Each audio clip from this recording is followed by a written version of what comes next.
ini Bawaslu Provinsi Sulawesi Tenggara menyelenggarakan kegiatan rapat koordinasi kehumasan Bawaslu secara kelembagaan untuk memastikan jajaran kita tetap melaksanakan tugas-tugas kehumasan di masa tanpa ada tahapan pemilihan maupun pemilu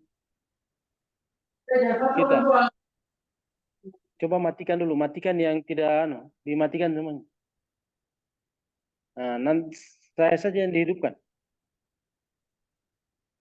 Saya kira pertama-tama ucapan terima kasih kami, Bu narasumber, sudah mau membersamai Bawaslu Provinsi Sulawesi Tenggara dalam kegiatan kehumasan. Mudah-mudahan tidak bosan memberikan masukan-masukan yang positif untuk kebangkitan Bawaslu Provinsi Sulawesi Tenggara khususnya di bagian kehumasan. Saya kira saya sampaikan kepada jajaran Bawaslu secara kelembagaan, kegiatan ini sudah jarang kami lakukan lewat Zoom pula, tetapi sahabat-sahabat saya lihat masih ada ya saja yang tidak hadir mengikuti kegiatan. Ada alasan di jalan, padahal tidak ada tahapan pemilu yang diawasi. Tidak tahu yang mereka awasi apa sekarang sehingga tidak hadir juga biar kegiatan Zoom yang jarang juga kita lakukan. Nah, yang kedua, saya kira ini menjadi evaluasi kita sebagai Bawaslu Provinsi. Saya berharap ini kebetulan ada Pak Ketua di sini juga menjadi catatan pada saat pleno yang akan dilaksanakan di tiap mingguan. Ini hari juga kemungkinan pleno. Yang berikutnya, saya berharap sahabat-sahabat khususnya bagian kehumasan menjadi kegiatan ini menjadi wadah untuk memperbarui keilmuan kita khususnya di bagian kehumasan. Kenapa ini penting? Ini kita hadirkan dari TVRI biar juga sahabat-sahabat ada progresivitas dalam melakukan konten-konten kehumasan di lingkup Bawaslu secara kelembagaan.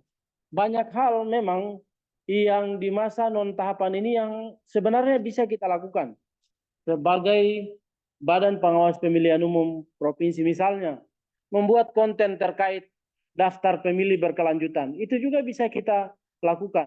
Kemudian saya lihat banyak yang yang agak vakum di kehumasan di Bawaslu secara kelembagaan. Misalnya saja hari-hari besar saja biar flyernya susah dibuat. Padahal ini hal-hal yang sangat mudah.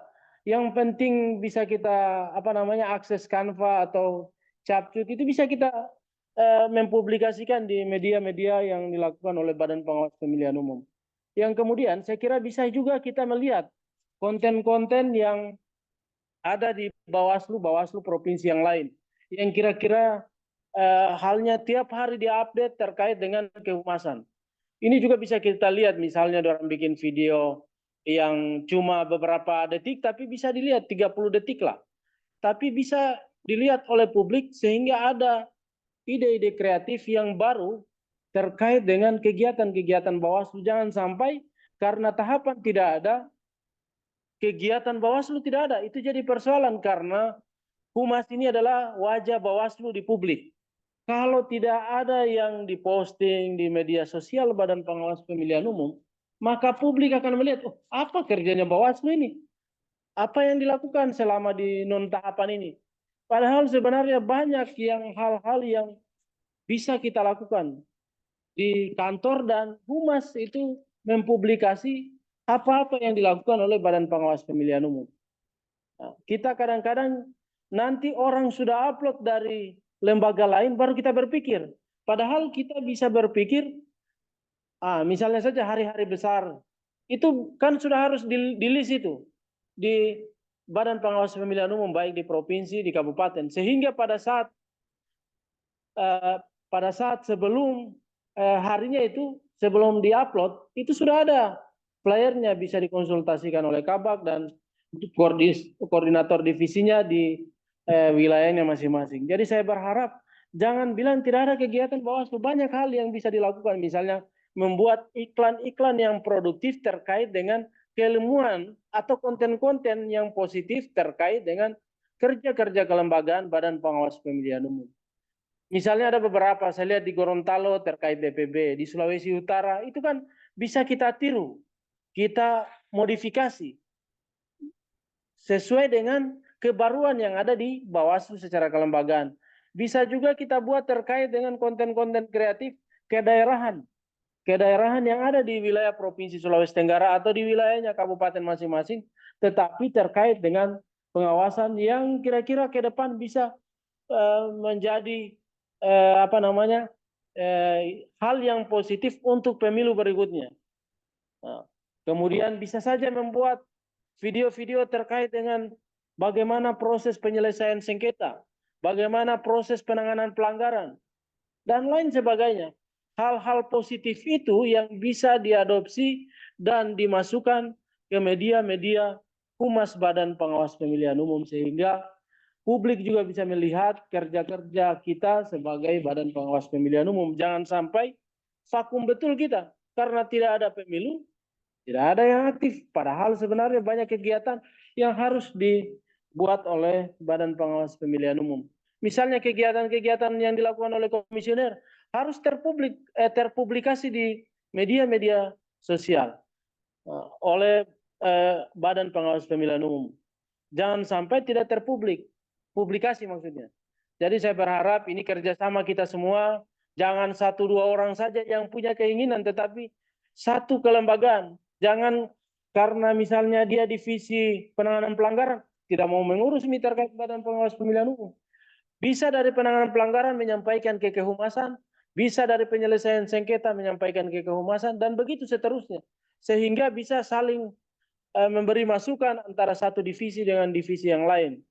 Sehingga kita di mata publik bisa dilihat bahwa Bawaslu itu ada dan tidak ada tahapan, tetap ada kegiatan yang dilihat oleh lembaga atau masyarakat di seluruh wilayah tanah air, khususnya di Provinsi Sulawesi Tenggara. Saya kira itu beberapa arahan saya. Saya berharap Bu Deborah dari TVRI bisa memberikan masukan yang positif sehingga sahabat-sahabat yang ada di Bawaslu Kabupaten Kota bisa ada progresivitas atau ada hal yang baru lah sehingga ada kemauan untuk melakukan hal-hal yang positif pada saat non tahapan tanpa ada pemilu atau pemilihan. Saya kira itu mungkin Bu Kabak, saya kembalikan. Terima kasih. Wallahu muwaffiq ila aqwamit thariq. Wassalamualaikum warahmatullahi wabarakatuh. Waalaikumsalam Waalaikumsalam warahmatullahi wabarakatuh. Terima kasih Pak Kordev atas arahannya. Selanjutnya arahan Ketua Bawaslu Provinsi Sulawesi Tenggara sekaligus membuka secara resmi kegiatan pengelolaan kehumasan, peliputan, dan dokumentasi serta informasi publik. Kepada Bapak Iwan Rompobane kami persilakan dengan hormat. Terima kasih Bu Kabak. Assalamualaikum warahmatullahi wabarakatuh. Selamat pagi. warahmatullahi wabarakatuh. Salam sejahtera yang saya hormati Pak Bahari, pimpinan Bawaslu Provinsi Sulawesi Tenggara. Yang saya hormati Ibu Kabak, selaku yang memoderatori pembukaan ini. Yang saya hormati Ibu narasumber, terima kasih atas waktu dan kesediaannya untuk hadir. Yang saya hormati sahabat-sahabat Bawaslu, baik pimpinan maupun staf yang terundang dan menjadi peserta dalam kegiatan ini. Pertama-tama tentu puji syukur kehadirat Allah Tuhan Yang Maha Esa karena kita masih diberikan kekuatan dan kesehatan untuk terus melaksanakan aktivitas kita. Yang kedua, ada beberapa hal yang ingin saya sampaikan kepada kita semua. Sebenarnya ingin saya sampaikan menunggu momentum penguatan kelembagaan. Tetapi tadi melihat pada saat di absen ini masih banyak yang belum masuk ya sesuai ketentuan atau mungkin berbusana tidak sesuai dengan ketentuan. Saya ingin menyampaikan beberapa hal yang menjadi arahan pimpinan pada saat saya mengikuti rapat koordinasi evaluasi penyelenggaraan pemilu dan pemilihan serta perencanaan kegiatan di masa non tahapan di Padang dari tanggal 9 sampai tanggal 12 Juli yang baru lalu. Yang pertama, sudah diputuskan dalam Pleno Bawaslu Republik Indonesia bahwasanya setiap Bawaslu itu baik provinsi maupun kabupaten kota harus memastikan setiap 2 minggu sekali ada kegiatan yang diupload di media massa. Nah, untuk di provinsi Sulawesi Tenggara, sesuai hasil pleno minggu lalu disepakati setiap minggu ada yang diupload melalui podcast. Nah, jadi ini jajaran kehumasan sendiri loh melalui Bukabag yang menyampaikan bisa tiap minggu diupload. Nah, karena itu hal-hal yang sama ini mesti dilakukan juga kawan-kawan di Bawaslu Kabupaten Kota. Mengapa demikian? Ini untuk menjawab pertanyaan sebagaimana yang sering ditanyakan publik. Bawaslu setelah selesainya tahapan kerjanya apa? Nah, kalau kita tidak bisa menjawab kerjanya apa, maka ada kemungkinan Bawaslu ini ditiadakan. Digabung saja dengan fungsi KPU misalnya.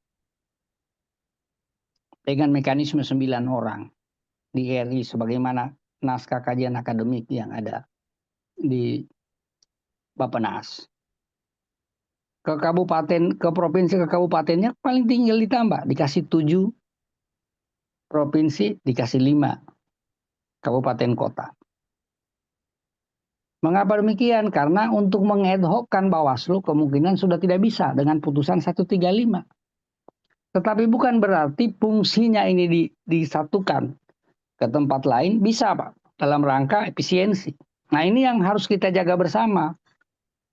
Karena itu, dalam perencanaan anggaran yang ada sekarang, tidak bisa lagi ada alasan tidak masuk kantor karena kantornya belum bayar, listriknya belum bayar. Ya, listriknya belum bayar. Semua kita ini harus rajin masuk kantor. Saya paham situasinya di masing-masing wilayah tentu berbeda, tetapi masa tidak bisa dirundingkan antara pimpinan siapa yang melakukan ya semacam WFA, siapa yang melakukan penjagaan dari Senin sampai Jumat. Jangan semuanya tidak masuk kantor. Nah, ini harus kita tunjukkan dalam rangka memperkokoh jati diri lembaga ini sebagai pengawas pemilu. Yang kedua, apa yang disampaikan Pak Bahari itu tadi itu benar. Setiap kegiatan kita ini harus diupload. Selain untuk makna ada kegiatan, ya visi besar Bawaslu Republik Indonesia yang ditulis itu menjadi pengawas pemilu yang terpercaya. Untuk menyatakan bahwa Bawaslu ini bukan hanya tahapan pemilu bekerja, maka sekarang kita ini harus menjadi lembaga yang dapat menjadi garansi demokrasi. Kita tetap harus memastikan bahwa produk-produk hasil demokrasi termasuk jabatan-jabatan yang dihasilkan dari produk demokrasi itu bisa bekerja sesuai tugas pokok dan fungsinya berdasarkan ketentuan peraturan perundang-undangan.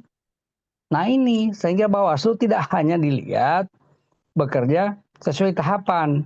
Karena itu benar apa saja yang menjadi konsen di masyarakat, Bawaslu harus punya pemikiran walaupun itu untuk keluarnya nanti kita menunggu hasil yang kegiatan habis diikuti 3 pimpinan itu di Jakarta terkait dengan pola pembinaan karir, pola hubungan, sanksi, dan sebagainya. Ini sekarang kita semua ini lagi dinilai. Ya, ini saya sampaikan saja kemarin itu ada pleno pimpinan terbatas. Ya. untuk memberi sanksi ke kawan-kawan. Tetapi pimpinan belum sampai pada kesepakatan berapa kali pelanggaran itu kemudian harus dikasih surat. Ini kualifikasinya belum. Tetapi harus diberi sanksi sudah sepakat. Tinggal kualifikasinya ini yang masih ada dinamika pemikiran. Ada yang mau 3 kali, ada yang mau 2 kali, ada yang mau 1 kali. Nah gitu kan. Nah ini dan kelihatannya sebentar mau pleno jam 1, makanya saya menunggu dulu di rumah. Nah, selain tema-tema ini bisa jadi akan dilanjutkan diskusinya atau nanti dilanjutkan pada pleno khusus pimpinan. Ini yang kedua. Yang ketiga, ya. Yang ketiga, dalam rangka menunjang operasional Bawaslu Kabupaten Kota, Bawaslu Republik Indonesia telah mengusulkan kepada Dirjen Anggaran Kementerian Keuangan Republik Indonesia supaya semua Bawaslu Kabupaten Kota itu diberi kendaraan. Minimal 1 kendaraan bersatu Bawaslu Kabupaten Kota. Nah nanti kalau tiba itu, benar ini ada nanti perjuangannya direstui, ini tolong dibicarakan baik-baik. Ya, bagaimana ini 3 dipakai bergilir, apa dan sebagainya. Nah tapi sebelum itu tiba, sekarang rajin dulu berkantor. Nanti diaturkan cuma 5 hari saja. Diaturlah.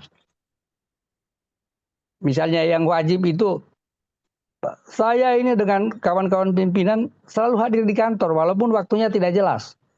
Ada yang datang pagi kayak Pak Bahari. Saya biasanya datang jam 10 atau habis duhur. Nah, dan Ibu Koordip SDM biasanya pagi sama-sama Pak Bahari. Saya bertiga itu biasanya jam 10 kalau mau cari. Nah, tapi harus masuk Pak setiap hari. Nah ini dalam rangka apa? Mempertahankan juga indeks reformasi birokrasi kita. Dan ini tidak hanya saya tekankan sama yang komisioner. Yang korsek itu, yang korsek mana yang korsek?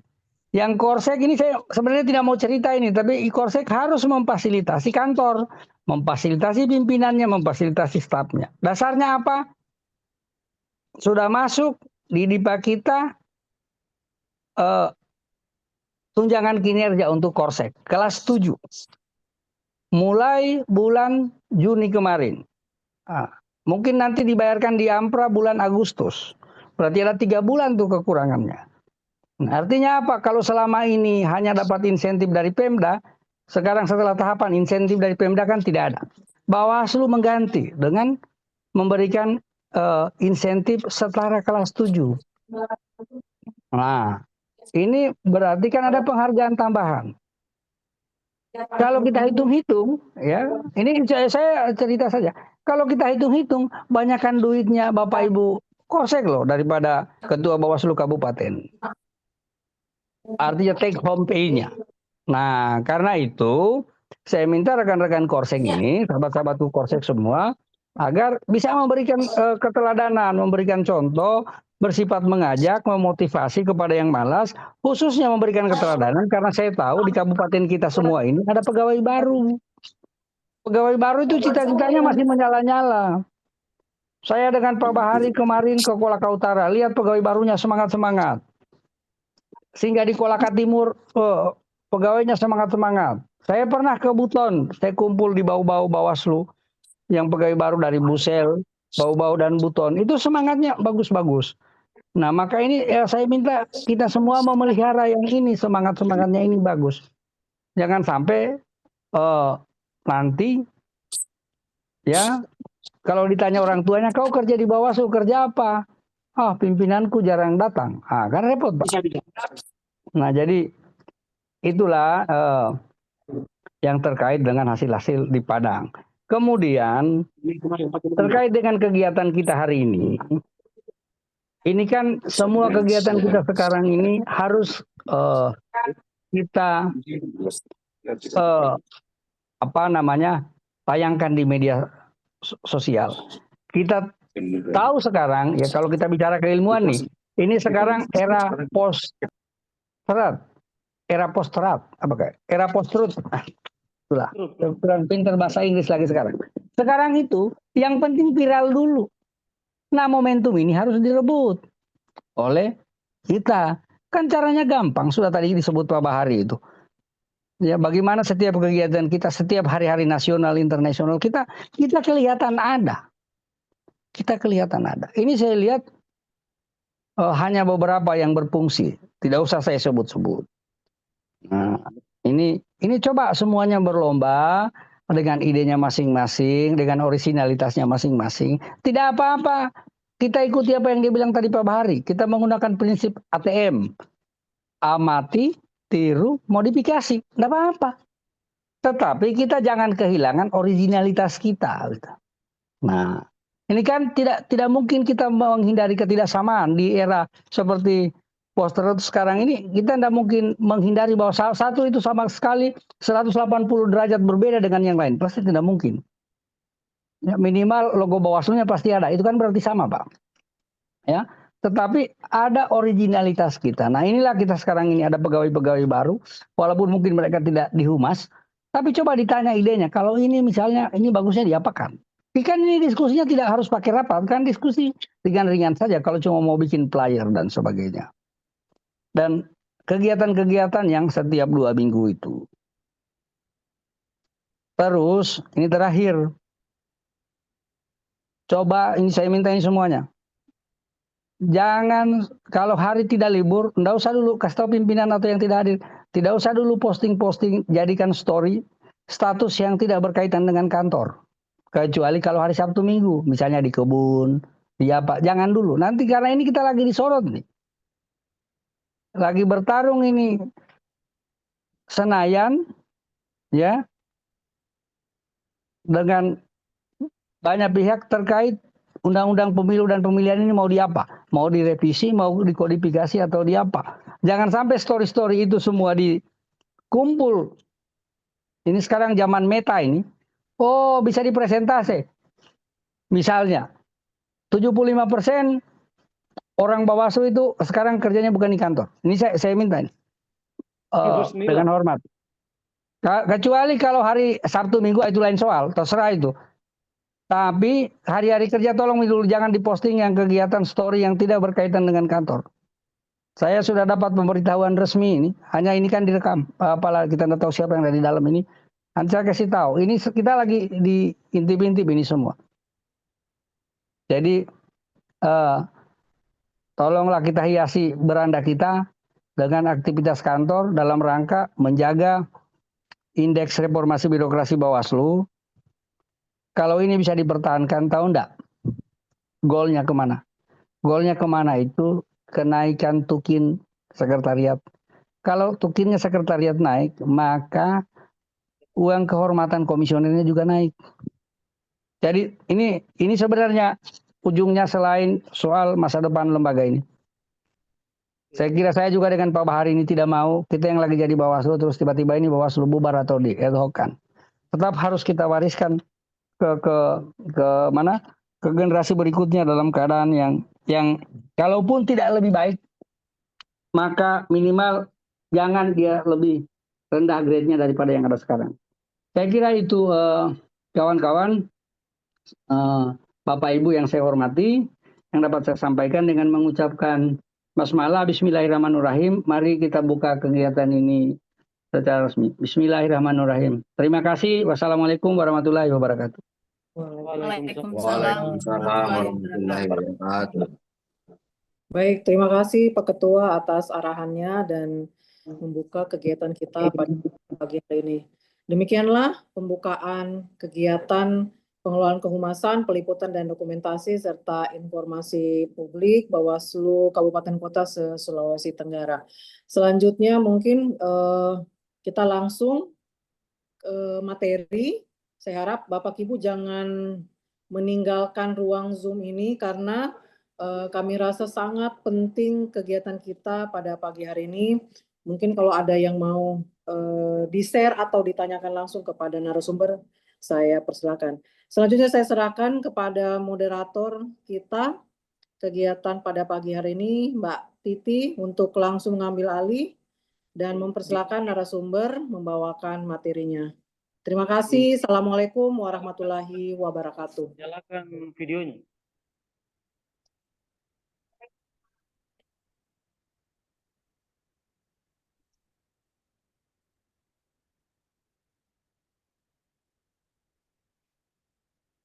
Dibuka nanti videonya semua, Pak, untuk dokumentasi.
Mbak Deborah.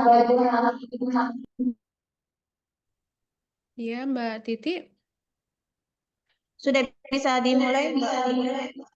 Eh, Mbak, tolong di stop saja share screen-nya. Nanti saya share screen dari sini, Mbak. Oh ya. Ya, oke.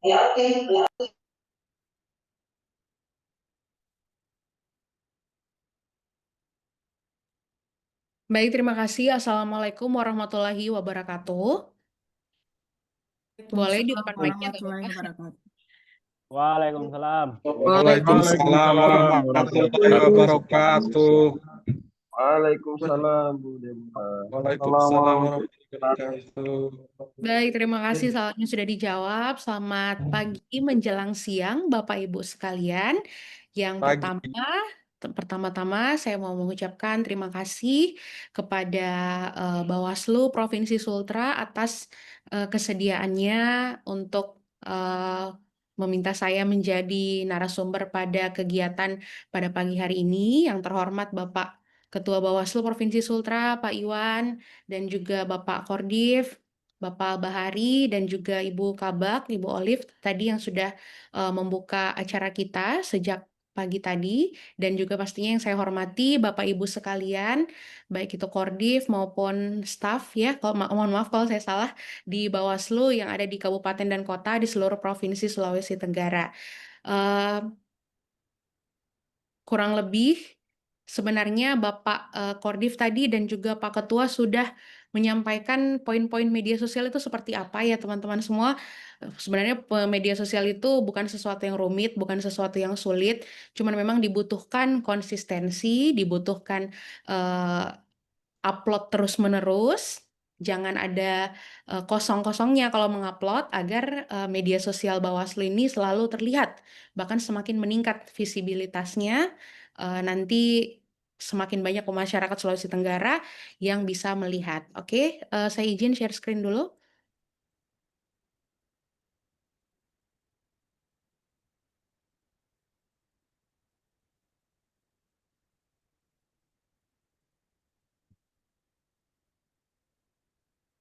Baik, Bapak Ibu sekalian, apakah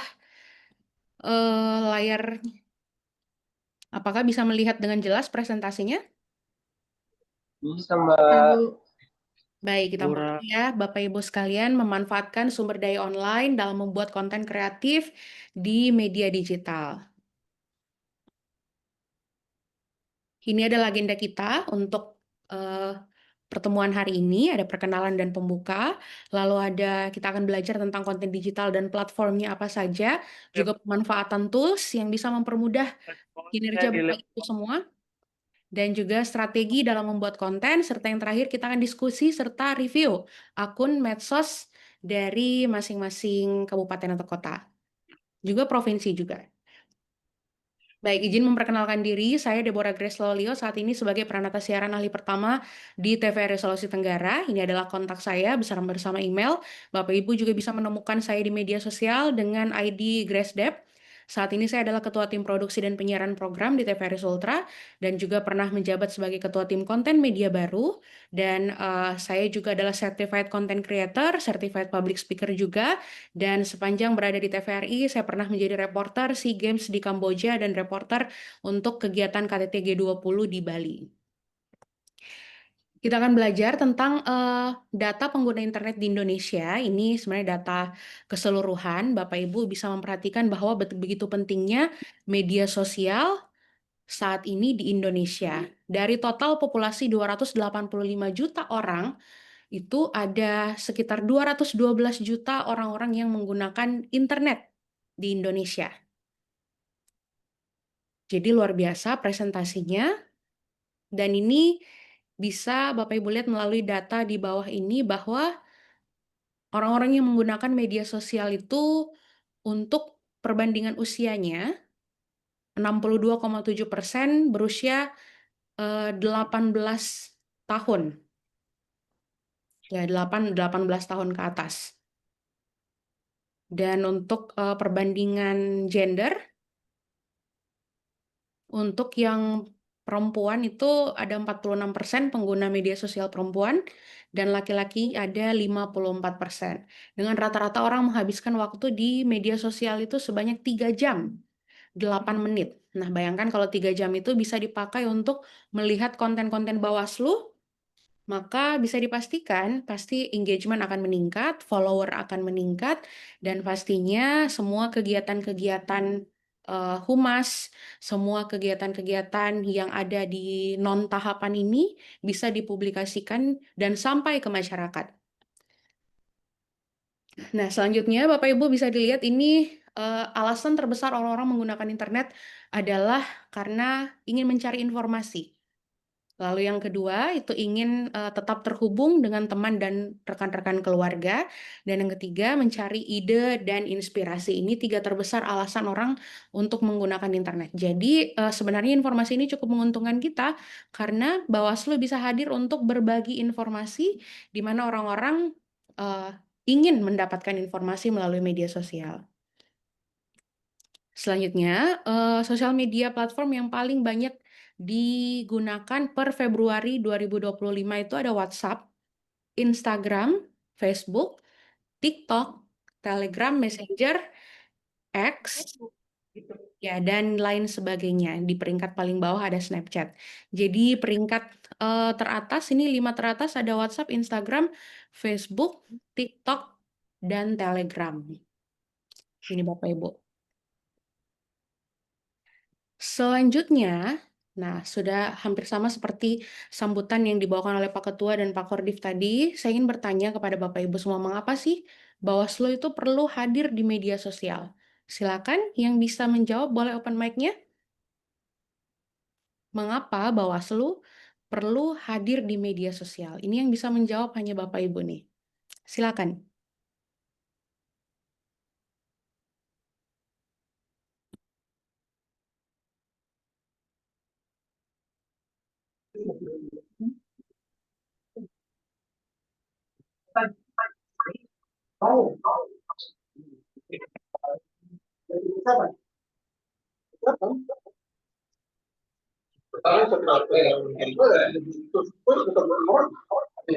Sudah ada yang open mic-nya dari Bawaslu Bau-Bau. Silakan ingin berbagi informasi.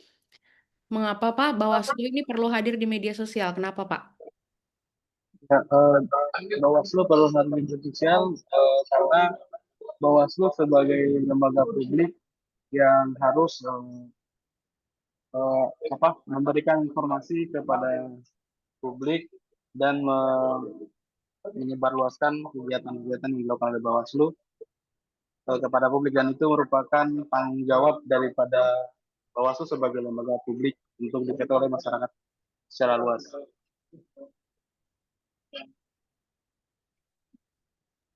Baik, terima kasih untuk jawabannya Pak Laude Asmanang dari Bau-Bau.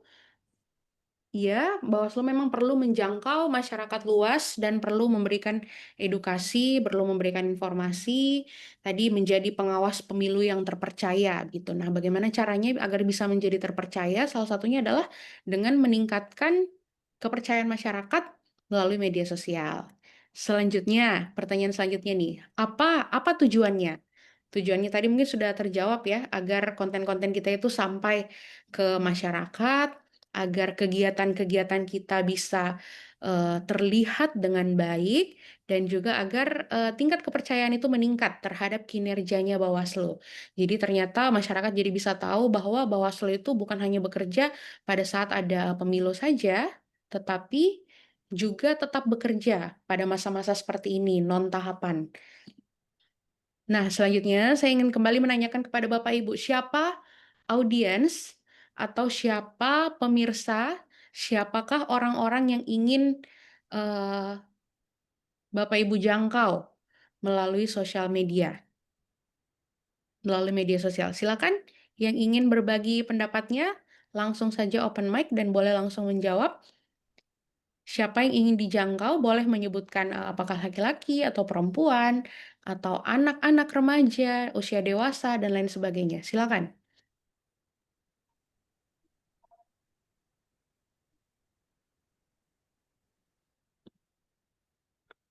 Ayo, siapa lagi kabupaten yang bisa menjawab pertanyaan dari narasumber kita?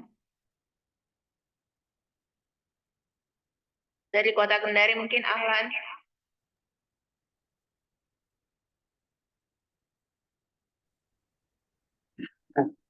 Ya, Wakatobi. Oh ya, siapa? Ya, adapun yang dijago ini adalah pemilih semula atau pemilih milenial, yang kemudian adalah masyarakat umum, kemudian adalah kelompok masyarakat kecil dan aktivis, jurnalis dan media. Ini cukup yang itu.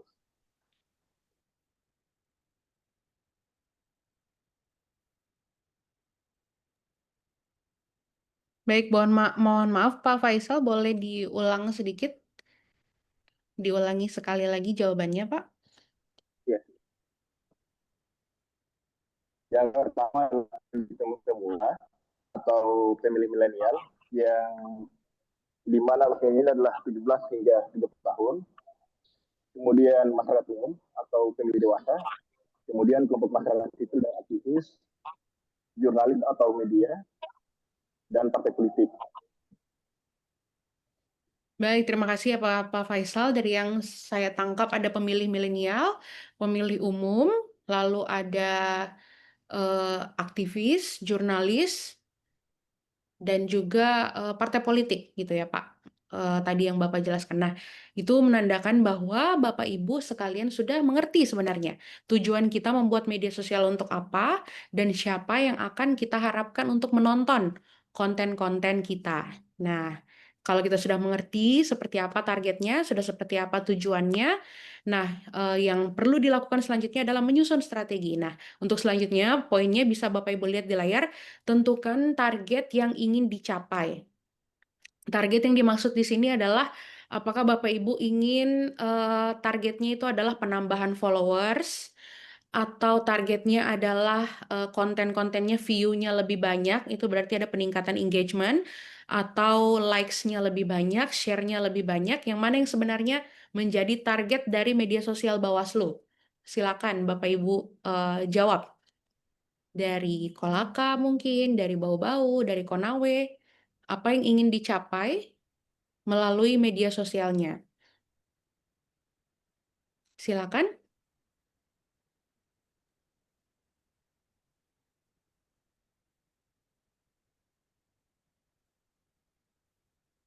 Ada yang bisa bantu jawab juga dari kabupaten kota?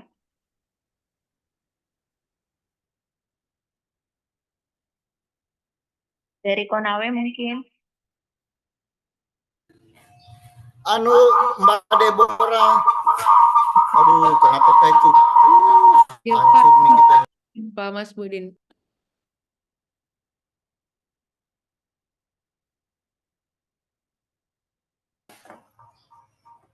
Tunggu nambah, saya kasih kecil dulu ini satu anu.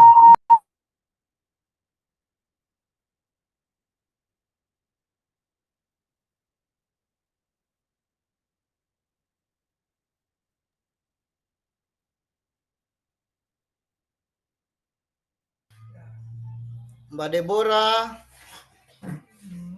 Iya Pak Mas Budin, silakan Pak. tunggu Mbak, saya tidak terlalu dengar tadi apa pertanyaannya. Baik, pertanyaannya Pak, apa targetnya Pak Mas Budin dalam mengelola media sosial itu apa? Ingin followersnya bertambahkah? Atau ingin banyak yang nonton, banyak yang komen, banyak yang like atau share? Silakan Pak. Mbak ulang sekali lagi, baru saya kasih menyala anunya, speakernya Mbak, mohon maaf dari Konawe. Baik Pak, baik, tidak apa-apa. Jadi Pak Mas Budin, tujuannya apa? Targetnya apa untuk media sosial itu? Apakah bertambah followersnya, pengikutnya, atau bertambah interaksinya, like, komen, dan share, dan lain-lain? Ataukah ada polling nanti orang banyak yang ikut serta, seperti itu Pak? Seperti apa kira-kira targetnya kalau media sosial Kabupaten Konawe? Oh, kalau Konawe itu Mbak izin saya jawab ya. Sebenarnya jawabannya itu Mbak sudah sebutkan. Tinggal kalau kami sih maunya followersnya meluas, melebar begitu. Cuma kan persoalan tahapan ini kan kita belum masukkan ke tahapan itu. Jadi paling kita mengupload itu yang tergantung misalnya hari apa ini, misalnya Hari Sumpah Pemuda, maka itu yang kita upload. Tapi hanya sebagian kecil saja yang bisa melihat itu. Sebenarnya targetnya kalau Konawe maunya dikenal sampai se-Indonesia begitu Mbak. Siapa tahu Mbak punya saran bagaimana sih Bawaslu Konawe ini bisa followersnya banyak begitu, bisa dilihat semua orang begitu. Tolong dong Mbak dikasih giat-giatnya buat kami di Bawaslu Kabupaten Konawe. Makasih Mbak Baik, Deborah. terima kasih ya Pak Mas Budin, terima kasih. Saya mau tanya, Pak Mas Budin dalam satu hari mengupload konten berapa kali, Pak? Terkadang dalam sehari kita tidak upload Mbak, karena tahapan tidak berjalan Mbak, begitu. Jadi seperlunya saja misalnya begini, itu tadi saya sudah sampaikan. Misalnya Hari Sumpah Pemuda berarti Hari Sumpah Pemuda saja yang kita upload, atau misalnya kita ada kegiatan di Pemda, maka itu saja yang kita upload. Jadi hanya hari-hari tertentu. Terkadang satu hari itu tidak ada kita upload Mbak, gitu. Baik. Salah satu syaratnya biar bisa dikenal luas adalah tiap hari harus upload ya, Pak. Apapun itu, harus diupload. Informasi, edukasi, walaupun tidak ada kegiatan, tetap harus mengupload. Tapi nanti kita belajar sama-sama di bagian strategi.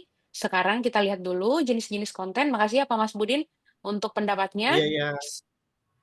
Jenis-jenis konten bersama platformnya. Silakan dilihat Bapak Ibu, ada konten gambar. Nah, konten gambar seperti yang disebutkan Pak Mas Budin tadi, Hari Sumpah Pemuda, silakan upload foto ucapan, dan juga ada infografis, Sumpah Pemuda, dan lain sebagainya. Ini untuk gambar, yang biasanya ada di Instagram, Facebook, dan di TikTok juga bisa. Selanjutnya ada konten audio visual. Nah, ini buatnya agak-agak perlu usaha, perlu effort ya Bapak Ibu, karena dia bentuknya video dan juga didukung dengan audio, ada sound-soundnya dan lain sebagainya. Nah, ini yang sedang tren saat ini adalah video pendek. Bapak Ibu bisa masuk ke Instagram, di Instagram ada namanya fitur Reels, di TikTok juga pasti Bapak Ibu cukup familiar dengan TikTok, dan di Shorts juga bisa masuk ke Facebook juga. Di Facebook sekarang juga lagi naik daun nih konten-konten video pendek yang modelnya vertikal, portrait, dan lain sebagainya. Nah, selain itu bisa juga Bapak Ibu membuat video tutorial, video podcast, video behind the scene. Nah, apa itu behind the scene? Di balik layar. Walaupun tidak ada kegiatan, walaupun tidak ada aktivitas, boleh menunjukkan seperti apa sih di balik layar kegiatan Bawaslu pada saat non-tahapan, misalnya seperti itu. Lalu storytelling. Storytelling ini konten bercerita ya Bapak Ibu. Nama saya Pak Mas Budin. Kegiatan sehari-hari saya adalah seperti ini, seperti ini, seperti ini. Teman-teman jangan lupa untuk selalu follow akun Bawaslu Konawe ya. Nah, seperti itu konten-kontennya. Jadi dia cukup konten sederhana yang singkat tapi tetap continue, berkelanjutan terus-menerus, di-upload, maka itu pasti akan menemukan audiens dan pasti akan menjangkau audiens yang lebih luas lagi. Selanjutnya mini vlog. pasti Bapak Ibu sering lihat, halo guys, hari ini kami akan bla bla bla bla bla bla bla, dan menjelaskan kegiatan-kegiatan yang akan dilakukan hari itu. Lalu ada yang namanya mini series. Mini series ini memang lebih banyak lagi butuh usaha. Jadi dia kayak potongan-potongan video yang bercerita tentang sesuatu. Misalnya, eh, ada seorang ibu yang tidak paham tentang tahapan-tahapan pemilu, lalu dia bingung dan bertanya ke tetangga. Jadi model-model cerita-cerita pendek seperti itu, Bapak Ibu, yang bisa dibuat untuk mengedukasi masyarakat dan dibuat dengan menarik dan lucu. Nah, selanjutnya ada live streaming. Bapak Ibu pasti sering lihat di TikTok sering ada live streaming, di Instagram juga sering ada live streaming, YouTube juga bisa. Dan itu live streaming, apa yang bisa kita isi dalam live streaming itu bisa tanya jawab, bisa, diskusi, misalnya ada narasumber yang kita undang, yang kita panggil dan kita wawancarai secara singkat mungkin 30 menit atau 45 menit. Nah, itu semua contoh-contoh konten yang bisa dibuat untuk audiovisual. Selanjutnya, konten teks atau tulisan. Nah, jangan sampai Bapak Ibu menganggap bahwa pembuatan caption atau, deskripsi yang ada di kotak di bawah foto atau di bawah video itu bisa dibuat asal-asalan saja atau sekedarnya saja, seperlunya saja, tetapi, itu merupakan salah satu contoh konten yang harus diperhatikan juga penulisannya, diperhatikan juga, kata-kata apa yang dicantumkan di bawah situ, dan perlu diperhatikan juga ajakan apa yang bisa kita sampaikan kepada masyarakat melalui konten tulisan. Lalu bisa juga dengan membuat berita online. Misalnya, Bapak Ibu sudah punya website masing-masing untuk, menyiarkan berita online seperti yang kita tahu di Kota Kendari ini, atau di Indonesia ada Tribun, ada apa lagi ya, banyak sekali media-media berita online yang bisa kita jadikan referensi. Nah, itu bisa dipakai untuk menulis, menggunakan tulisan, menjelaskan tentang deskripsi kegiatan-kegiatan, dan juga informasi-informasi yang ingin kita sampaikan kepada masyarakat. Nah, platformnya itu bisa Instagram, TikTok, X atau Twitter, ada Threads juga, WhatsApp channel, dan website. Baik, kita langsung masuk saja ke bagian strategi. Strategi ya, Bapak Ibu.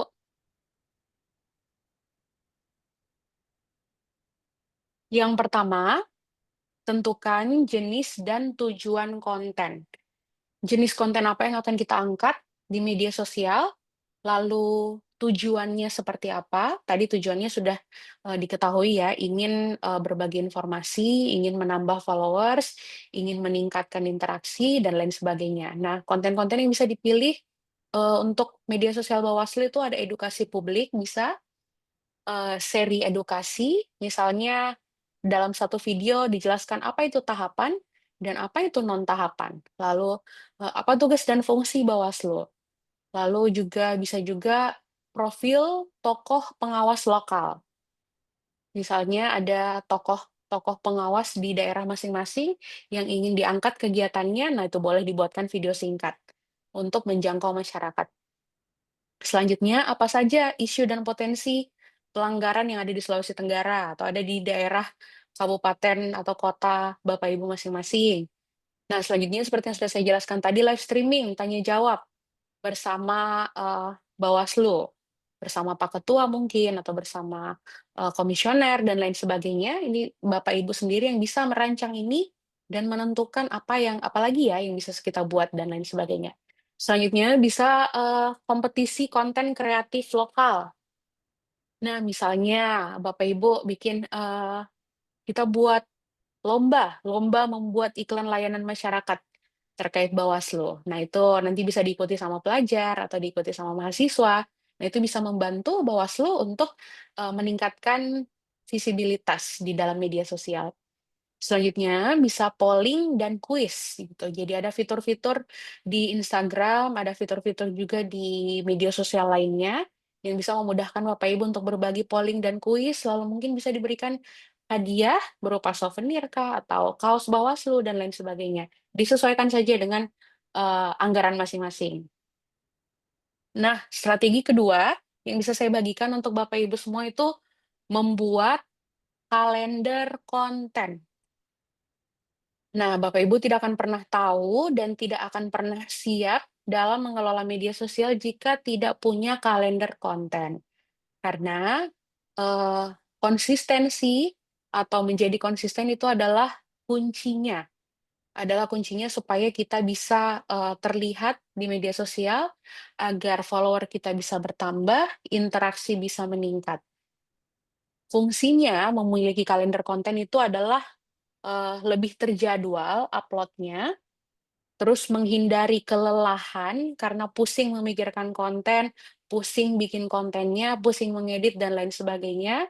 Lalu selanjutnya, lebih meningkatkan visibilitas, seperti yang selalu saya ulangi tadi dari awal, dan bisa dikerjakan dengan cepat dan efisien, dan juga bisa lebih variatif, karena sudah di-planning, sudah direncanakan, gitu.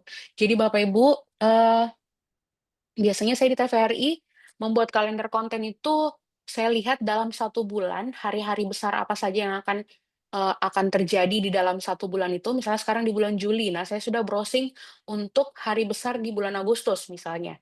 Nah, jadi dalam bulan Agustus itu lihat hari besar internasional, hari besar nasional, dan itu saya sudah tahu, oh di tanggal ini saya akan bikin ini, saya akan bikin ini, saya bikin ini. Nah, di tanggal-tanggal lainnya, saya mulai memikirkan di minggu pertama saya misalnya akan bikin konten podcast, lalu di minggu kedua saya akan bikin konten infografis, lalu di konten ketiga saya akan bikin live streaming, dan di minggu keempat saya akan bikin edukasi dalam bentuk cerita misalnya, atau dalam bentuk komedi, tapi intinya cerita tentang edukasi Bawaslu, seperti itu. Nah, Bapak Ibu, ini yang sebenarnya perlu dibuat dari awal, jadi menghindari Bapak Ibu bertabrakan jadwalnya dengan lain sebagainya, sehingga kalau kita sudah punya kalender konten, konten kita akan lebih terstruktur, lebih rapi, kita tahu tanggal berapa harus mengupload apa, dan ini memudahkan untuk mengupload setiap hari. Jadi saat ada waktu senggang bisa mengerjakan konten untuk 3 sampai 4 hari ke depan, ibaratnya membuat tabungan konten, lalu besoknya di-upload satu persatu, satu persatu, satu persatu, sehingga setiap hari selalu ada konten yang diberikan oleh Bawaslu, gitu teman-teman. Jadi jangan jangan lupa ini harus dibuat ya, buat kalender konten, apa yang mau dibuat dalam 1 bulan misalnya, atau 1 minggu. Selanjutnya, gunakan kalau dalam media sosial ada yang namanya CTA, call to action, dan hashtag yang jelas. Jadi call to action itu biasa diletakkan di akhir video atau di akhir caption. Contohnya seperti ini, komen di bawah ya. Bagaimana menurut Anda? Tuliskan komentar Anda. Komen kalau kamu setuju. Atau like jika kamu suka dengan postingan ini. Jangan lupa follow kami ya, seperti itu. Itu adalah ajakan kepada masyarakat untuk bertindak, ajakan kepada masyarakat untuk berinteraksi dengan media sosial Bawaslu. Seperti itu. Lalu gunakan hashtag di belakangnya. Silakan berkreasi, atau jika ada arahan dari pusat apa hashtag-hashtag yang harus dilakukan, itu jangan sampai ditinggalkan. Karena semakin ramai hashtagnya, semakin bisa terlihat. Jadi Bawaslu Konawe posting apa, Bawaslu Kota Kendari posting apa, itu bisa terlihat semuanya dengan menggunakan hashtag yang sama.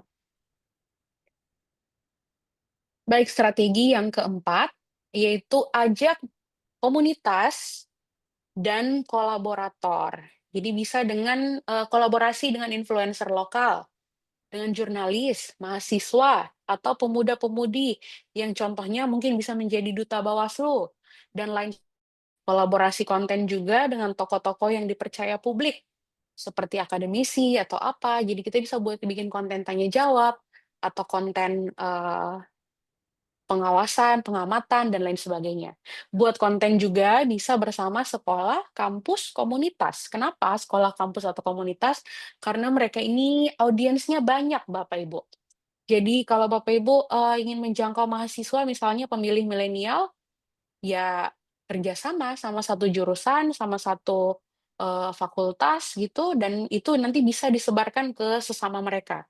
Karena mereka itu sudah punya basis audiens gitu, istilahnya. Jadi kalau dalam satu link video itu bisa rame yang nonton, bisa rame yang like, follow, dan lain sebagainya. Karena mereka diajak berkolaborasi. Nah, selanjutnya ini yang terkadang dilewatkan. Pantau dan analisis hasilnya.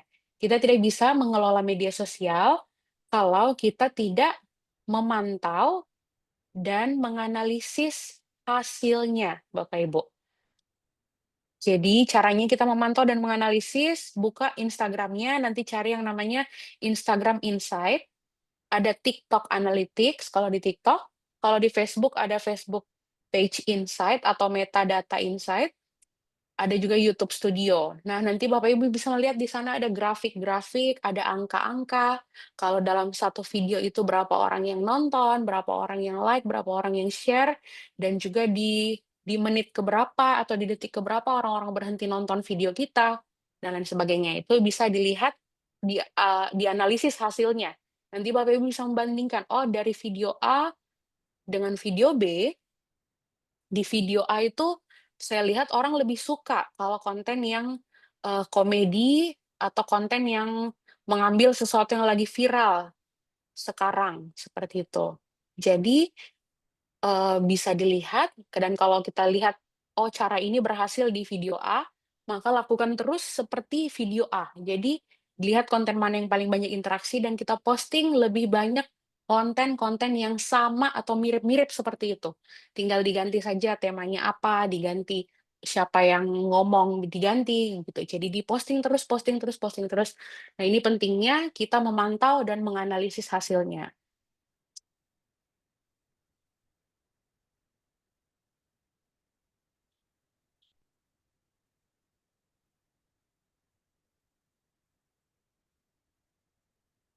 Baik, ini adalah tools-tools yang bisa Bapak Ibu gunakan. Tools itu apa? Tools itu aplikasi, software, atau media yang bisa kita gunakan, baik itu online maupun diinstal dulu di dalam handphone atau di laptop Bapak Ibu semua. Ini untuk membuat desain grafis, untuk contoh gambar tadi, desain grafis itu bisa diedit di Canva, lalu bisa dibuat di Adobe Express, Adobe Photoshop, Trello, Pixlr, atau Remove Background, Flaticon, dan Freepik. Kalau untuk edit video, zaman sekarang tuh anak-anak Gen Z dan juga milenial pada mengedit lebih mudahnya di CapCut.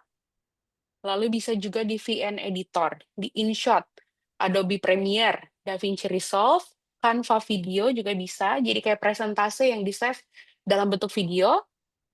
Nah, kalau Epidemic Sound ini untuk bank data lagu, karena biasanya itu media-media sosial tertentu ada ketentuan copyright untuk penggunaan audio atau lagu, dan kadang kita media sosial pemerintah itu tidak bisa sembarangan menggunakan audio. Jadi biasanya kalau dari kami TVRI selalu menggunakan bank data untuk lagu-lagu yang menggunakan copyright itu pakai Epidemic Sound dan YouTube Audio Library. Yang ketiga, untuk konten-konten teks atau tulisan, sekalian saran dari saya nih Bapak Ibu, kalau kebingungan atau masih kurang ide kira-kira untuk membuat media sosial Bawaslu, itu bisa bertanya kepada AI. Kita manfaatkan penggunaan AI untuk memudahkan pekerjaan kita, artificial intelligence atau kecerdasan buatan. Nah, AI apa yang akhir-akhir ini sedang marak digemari dan mampu memberikan ide-ide untuk konten itu ada ChatGPT sama Google Gemini. Nah, itu di situ Bapak Ibu tinggal memasukkan misalnya contoh, Bapak Ibu masukkan foto atau screenshot media sosial Bawaslu misalnya. Bawaslu Provinsi Sultra dimasukkan ke ChatGPT dan suruh ChatGPT menganalisis kira-kira apa yang masih kurang, warnanya kurang menarik atau apa dan lain sebagainya, dan nanti minta ChatGPT buatkan saya ide konten selama 1 minggu. Nah, boleh dicoba tuh Bapak Ibu, nanti dipilah-pilah saja mana yang cocok, mana yang tetap sesuai dengan branding Bawaslu, dan mana yang bisa diganti kah atau ditambah informasinya dan lain sebagainya. Nah, kalau untuk Google Docs itu untuk menyusun ide-ide Bapak Ibu biar tidak berantakan dan tidak terlupakan idenya, jadi penting untuk dituliskan ide-ide apa seperti apa, begitu juga dengan kalender kontennya penting dituliskan. Nah, begitu juga dengan Notion. Notion itu software untuk organizer mengatur ide-ide yang kita punyai agar kita bisa lebih rapi dalam menuangkan ide dalam membuat konten. Oke? Tidak berlama-lama materinya, terima kasih. Kita beralih ke diskusi ya Bapak Ibu. Oke, Jika baik. ada pertanyaan, ya silakan Mbak moderator, jika ada pertanyaan silakan ditanyakan, lalu nanti kita boleh diskusi juga tentang media sosial masing-masing. Silakan. Ya, baik, terima kasih. Kita beri aplaus dulu kepada narasumber kita yang sudah selesai melakukan pemaparan materi. Selanjutnya saya akan buka sesi diskusi untuk diskusi pertama. Saya buka 2 penanya terlebih dahulu. Pada teman-teman kabupaten kota yang ingin bertanya kepada narasumber kita, saya persilahkan. Kedengaran tidak, Gede? Kedengaran? Kedengaran? Nggak kedengaran? Sangat jelas. Kedengaran. Oh ya, Jelas. ya, silakan. Mungkin ada dari Kordif Kabupaten Kota atau teman-teman staf bisa bertanya secara langsung kepada narasumber kita.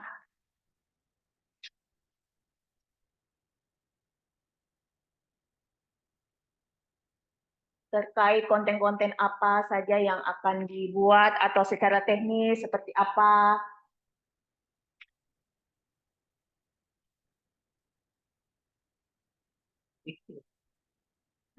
Ditanyakan apa yang bisa ditanyakan. Jangan sampai tidak ada yang bertanya, tidak ada juga yang dibuat. Tidak ada. Ada suara?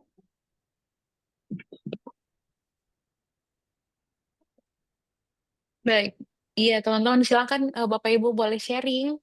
Kira-kira masalah utamanya Bapak Ibu ini sampai tidak konsisten membuat konten itu apa kira-kira? Nanti kita bantu pecahkan bersama-sama.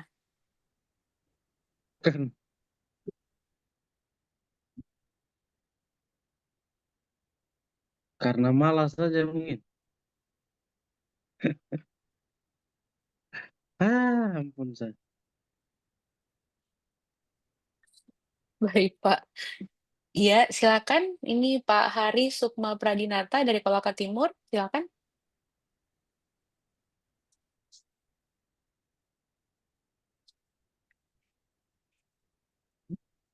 Suara ada. Baik, terdengar suara saya, Mbak? Terdengar, Pak. Silakan. Baik, bismillahirrahmanirrahim. Assalamualaikum warahmatullahi wabarakatuh. Waalaikumsalam warahmatullahi wabarakatuh. Mungkin saya langsung saja ya.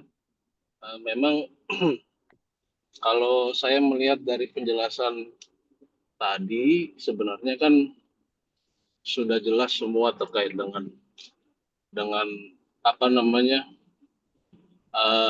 audiens, berapa banyak audiens yang bisa dijangkau, terus media share-nya, platformnya tadi kan sudah jelas juga. Sebenarnya juga di Bawaslu itu kan semuanya Mbak udah tertuangkan itu di SK itu, SK pengelolaan media sosial kalau nggak salah. Bahkan di situ itu udah tertera ada konten pilarnya loh. konten pilar, brand identity, semua udah tertuangkan. Hanya saja mungkin di Bawaslu ini belum bisa menurunkan dari SK itu menjadi satu digital strategi. Mungkin begitu, Mbak. Mungkin ada solusinya dari Mbak begitu. Maaf, Pak. Di saya tadi agak putus-putus pertanyaan terakhir. Apa tadi, Pak? Jadi begini, kan Bawaslu itu sudah punya SK pengelolaan media Ya. sosial. Nah, bahkan di situ tertuangkan dari mulai konten pilar, brand identity, terus jenis-jenis konten, semuanya udah ada di situ. Nah, yang jadi masalahnya ini sepertinya dari SK pengelolaan media sosial ini, Bawaslu Kabupaten Kota itu belum bisa menurunkan dalam bentuk digital strateginya. Begitu. Baik, Berapa berarti belum banyak ada yang digital harus strategi. di-share, terus berapa banyak yang harus di-share, model konten, apakah misalnya bisa mirror semua kontennya atau setiap platform punya kriteria tersendiri. Nah, yang itu kayaknya belum bisa kita analisa. dari Bawaslu Kabupaten Kota. Begitu, Mbak. Baik.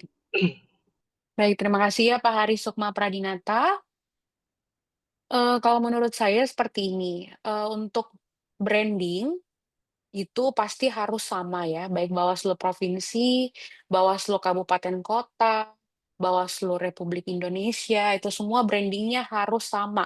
Begitu juga dengan penggunaan warna-warna identitas, ada warna merah, orange, dan lain sebagainya, itu harus sama, disamakan dengan di pusat, dan juga penting untuk kita mirror juga, jadi apa yang di-upload di pusat, itu kita teruskan di daerah. Minimal kita share dalam bentuk story di Instagram atau di TikTok, kita share di media sosial masing-masing. Nah, terkait dengan belum adanya ide-ide atau belum adanya strategi apa yang harus dibuat. Nah, seperti yang sudah saya jelaskan tadi di bagian strategi konten, Bapak Ibu mulai dulu dengan bikin kalender konten. Misalnya ya, nanti kalender kontennya disetorkan mungkin ke Kordif masing-masing, lalu dari Kordif disetorkan ke provinsi untuk dilihat, oh Muna Barat kalender kontennya di bulan Agustus seperti ini, konten-konten yang akan diupload atau dibuat seperti ini. Jadi disitulah kita menuangkan ide Bapak Ibu semua, supaya tidak bingung, supaya tidak kosong, supaya tidak ada konten yang bolong-bolong, satu hari tidak mengupload sama sekali, dan lain sebagainya, dengan alasan tidak ada kegiatan atau tidak ada yang terjadi di kantor masing-masing. Nah, kita harus dimulai dari awal dengan membuat kalender konten. Silakan Bapak Ibu, kalau dari saran saya, dimulai dari sekarang, buat kalender konten untuk bulan Agustus, lalu disetorkan kepada pimpinan masing-masing. Seperti itu. Dalam bulan Agustus saya akan bikin konten ini sudah ada tadi, saya jelaskan, nanti saya share juga materinya. Konten-konten apa saja, bisa video pendek, dan itu tidak mesti harus semuanya video pendek, Bapak Ibu. Bisa hari Senin video pendek, lalu hari Rabu kita ada podcast, lalu hari Jumat kita ganti konten lagi ke konten lagu atau lain sebagainya gitu. Jadi dibikin dulu kalender kontennya dalam 1 minggu atau 1 bulan, lalu nanti dijalankan sesuai dengan kalender konten seperti itu. Nah, selanjutnya untuk melihat apakah kalender konten kita berhasil atau tidak, itu dia tadi masuk ke bagian pemantauan, analisis, analitik di media sosial masing-masing. Oh, yang di TikTok yang banyak yang nonton itu konten seperti ini. Kalau di Instagram banyak yang nonton seperti ini. Bisa saja hasil dari kedua media sosial ini berbeda, Bapak Ibu. Makanya kita penting untuk memperhatikan analitik atau statistik dari setiap konten-konten yang kita upload. Bukan hanya sekedar di-upload lalu ditinggalkan begitu saja, tapi kita pantau berapa orang yang suka, berapa orang yang like, share, dan lain sebagainya. Itu akan digunakan untuk membuat kalender konten selanjutnya di bulan depan. Baik, apakah cukup jelas penjelasan saya, Pak Hari? Atau ada yang ingin ditanyakan lagi dari rekan-rekan yang lain? Saya silakan. Siap, Mbak. Jelas sebenarnya. Tapi saya cuma mau mengingatkan saja. Sebenarnya kan teman-teman ini bukan kekurangan ide, hanya saja rules-nya saja mereka kadang-kadang terlupa bahwa di SK pengelolaan media sosial itu ada 4 pilar konten yang mereka harus lihat, jaga terus, begitu Mbak.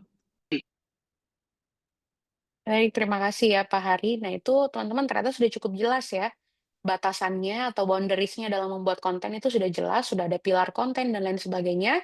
Tinggal teman-teman yang mengerjakan saja, membuat dulu dari awal perencanaannya, planning kontennya itu akan seperti apa gitu. Karena kalau tiba masa tiba akal memang susah ya. Kadang itu inspirasi datang, kadang juga inspirasi tidak datang, kadang kita bingung harus melakukan apa dalam 1 hari. Oleh karena itu pentingnya kita bikin kalender konten. Kita planning dulu dari bulan sebelumnya. Silakan Bapak Ibu ada lagi yang ingin bertanya atau ingin mengeluhkan permasalahan yang terjadi dengan media sosial masing-masing, silakan.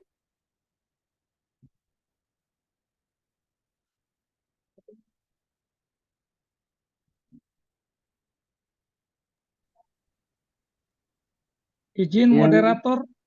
Nah, Ya. betul itu. Ya, jangan tidak bertanya. Sudah tidak pernah mengupload, tidak bertanya juga.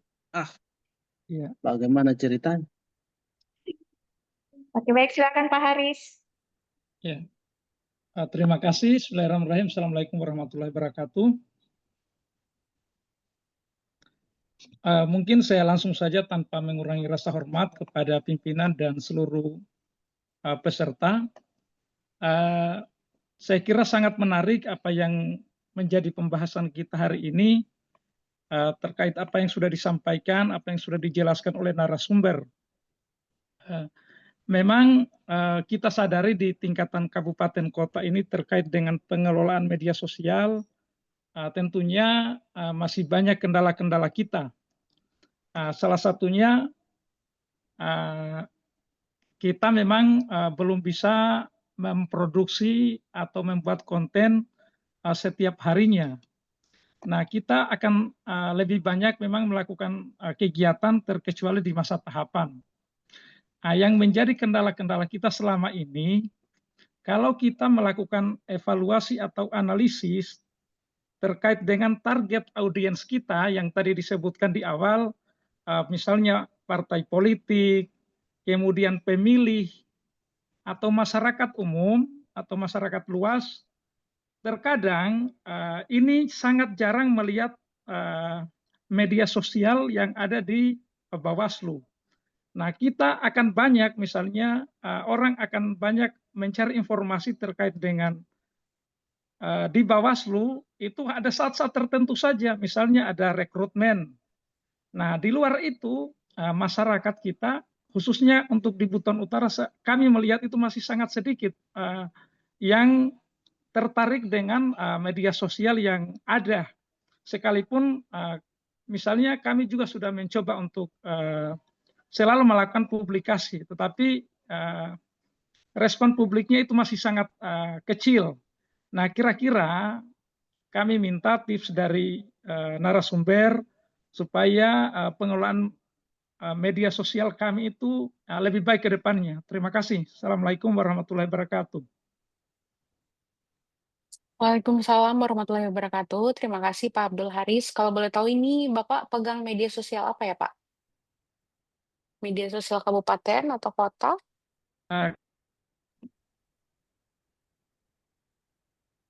Halo. Iya Pak. Ya, media sosial di Bawaslu Buton Utara di tingkatan kabupaten, Bu. Kabupaten Buton Utara. Oke, Ya. Kabupaten Buton Utara itu Pak Instagram atau Facebook Pak? Yang banyak diakses kami di sini media platform Facebook, Bu. Baik Pak. Kalau yang saya lihat ini Bawaslu Buton Utara followersnya 651. Yang ini ya Pak, benar ya akun Instagramnya? Benar, Bu.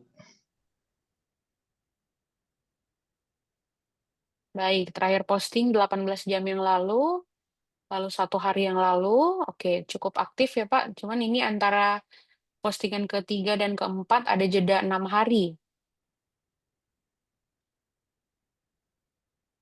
Nah, kalau menurut saya ini sudah cukup baik, Pak. Cuman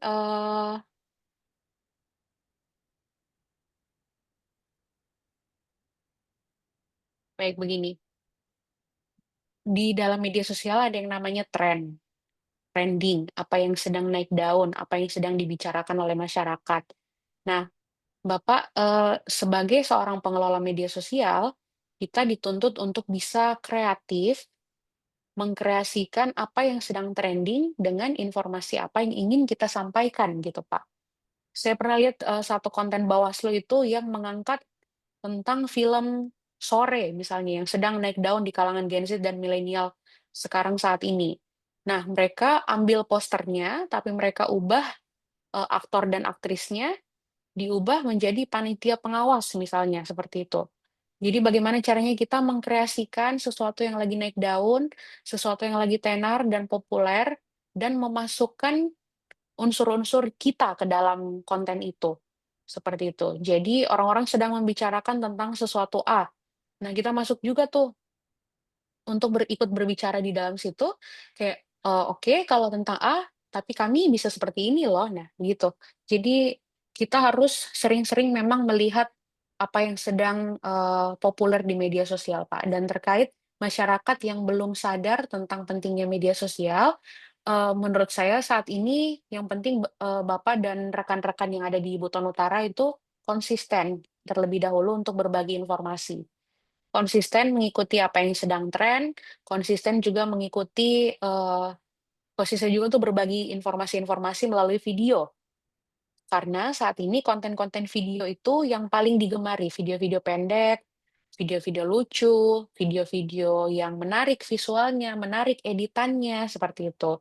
Eee, Bisa diselang-seling dengan kegiatan seremonial atau kegiatan rapat bersama yang Bapak Ibu lakukan, tapi itu cukup dijadikan selingan saja.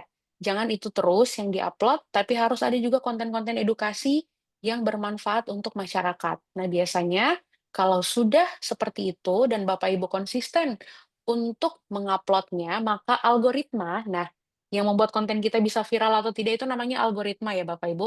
Algoritma itu akan mencari siapa yang membutuhkan informasi ini. Jadi bukan kita yang mencari audiens, tapi dari media sosial itu sendiri akan menyediakan audiens buat kita kalau konten kita konsisten. Konsisten upload-nya, konsisten edukasinya, konsisten informasinya. Dan juga jangan lupa untuk selalu menambahkan keterangan lokasi di setiap video yang Bapak Ibu upload. Misalnya, Bawaslu Buton Utara mengupload video di Instagram, itu ada kolom lokasi di bagian atas, itu dimasukkan saja lokasinya. Jadi itu memberi informasi kepada Meta, kepada Instagram, kepada TikTok dan Facebook, bahwa video yang diambil ini ada di Kabupaten Buton Utara. Nah, itu semua dia akan mencari audiensnya. Jadi audiens-audiens Buton Utara akan muncul nanti di feeds-nya, muncul di berandanya, konten-konten Bapak Ibu sekalian. Saya punya teman dari Buton Utara, namanya Jihan Asfiah, dia tuh salah satu influencer dari Kementerian Agama, Bapak Ibu. Dia tinggal di Buton Utara, kontennya setiap hari hanya gimana caranya bertahan hidup di daerah terpencil. Tapi dia viral di TikTok, endorsement-nya banyak dan lain sebagainya. Dan akhirnya sekarang dia berbagi informasi tentang Kementerian Agama gitu, melalui platformnya dia. Jadi Bapak Ibu jangan pernah membatasi diri bahwa saya tinggal di sini, orang-orang tidak lihat media sosial dan lain sebagainya. Karena saat ini seperti data-data yang sudah saya bawakan tadi, hampir semua orang saat ini memiliki media sosial. Di mana ada sinyal, di mana ada handphone, di mana ada teknologi di sana, pasti orang melihatnya media sosial. Jadi jangan cepat menyerah Bapak Ibu, coba terus. Kalau misalnya masih gagal bicara video ini, jangan dipaksakan terus, coba ganti strategi lagi. Bikin video dengan model yang lain lagi. Bikin video yang lebih menarik, bikin video yang lebih lucu. Jadi memang kreativitas kita harus diasah terus-menerus. Seperti itu, Bapak Ibu sekalian. Apakah jawaban saya cukup jelas atau masih ada lagi yang ingin ditanyakan?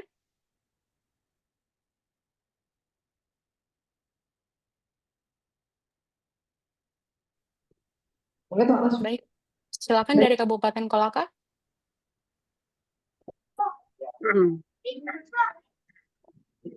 Ya baik, terima kasih atas kesempatan yang diberikan. Perkenalkan, nama saya Nur Alamsyah, Anggota Humas Bawaslu Kabupaten Kolaka. Senang sekali pada kesempatan ini bertemu kembali dengan Mbak Deborah. Yang ingin saya tanyakan terkait dengan akun Facebook dengan akun Facebook. Yang saya pelajari selama ini, ketika kita upload di akun Facebook, itu lebih banyak dilihat oleh publik ketimbang kita uploadnya di halaman Facebook atau fanpage.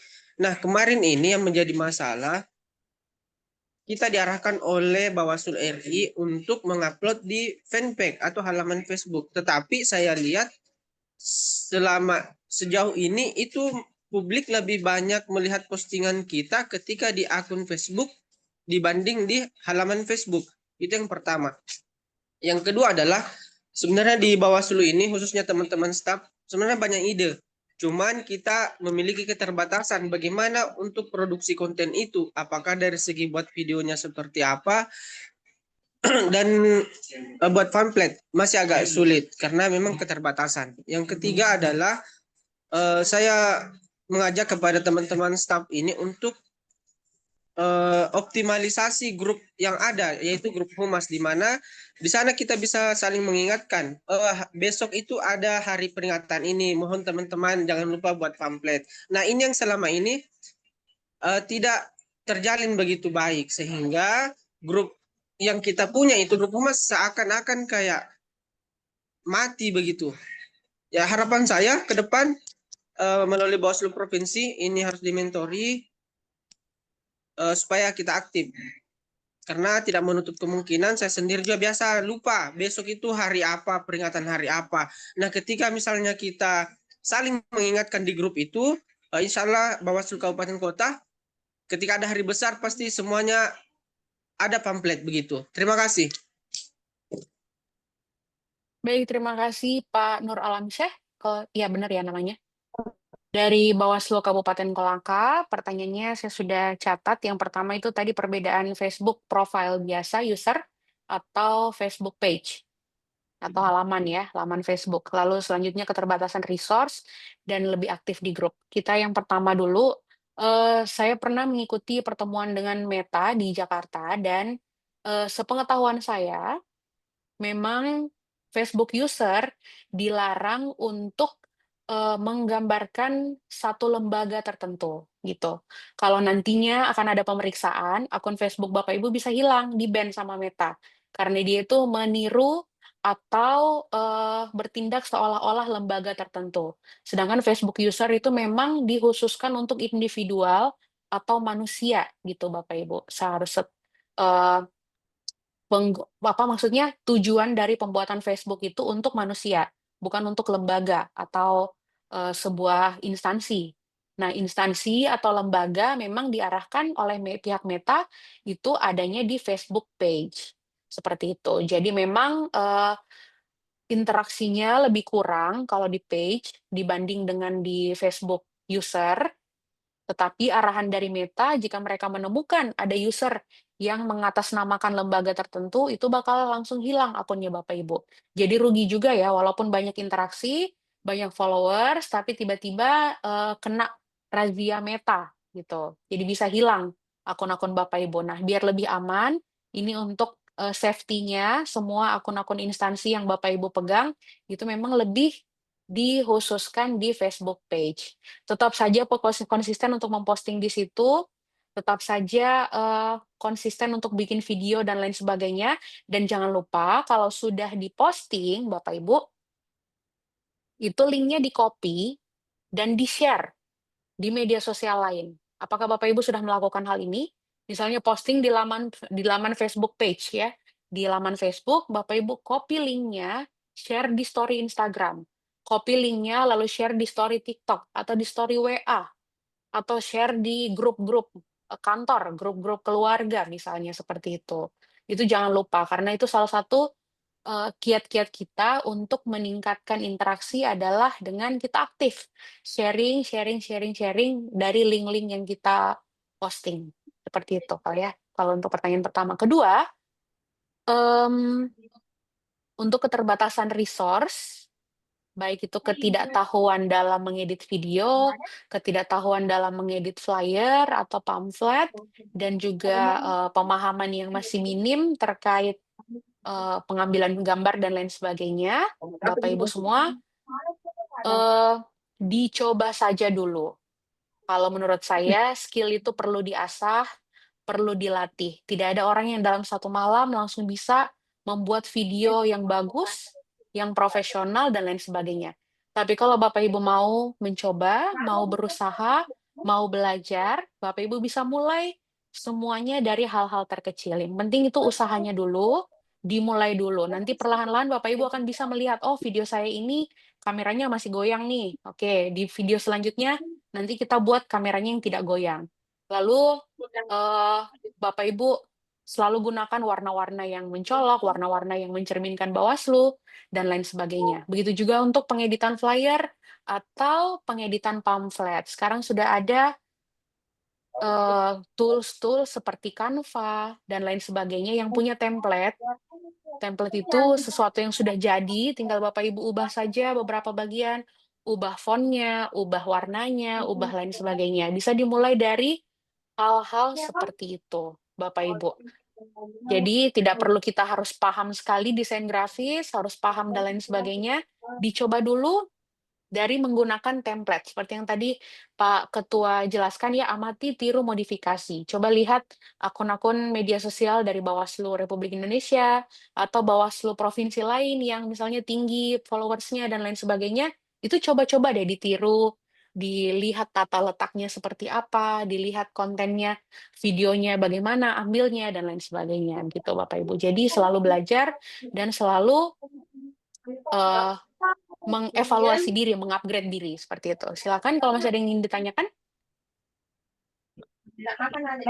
Ada dari Kota Kendari.